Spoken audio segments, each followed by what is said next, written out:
Welcome to Chillin' 101. We hope this video helps. In this video, I will explain how to make delicious vine leaves at home.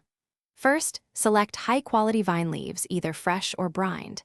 If using fresh, blanch them quickly in boiling water for about 1 minute, then rinse with cold water. For brined leaves, soak them to reduce saltiness. Next, prepare your filling, combining rice, herbs, and your choice of ground meat or vegetables for a rich flavor. Now, let's create the heart of our dish, the filling. In a large bowl, combine 1 cup of short-grain rice with half a pound of ground meat, like beef or lamb. Stir in finely chopped fresh herbs such as parsley, mint, and dill.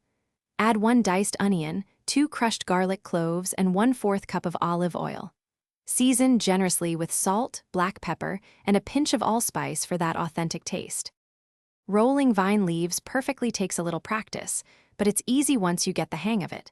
Lay a vine leaf flat on a clean surface, with the shiny side facing down. Place about 1 tablespoon of your prepared filling near the base of the leaf. Fold the bottom edge over the filling, then fold in the sides. Now, roll the leaf tightly from the bottom all the way to the top, forming a snug cylinder. Finally, it's time to cook your delicious vine leaves. Arrange the rolled leaves snugly in a large pot, layering them carefully.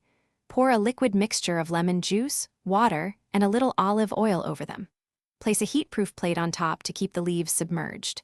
Simmer on low heat for about 1.5 hours, or until the rice is cooked and the leaves are wonderfully tender.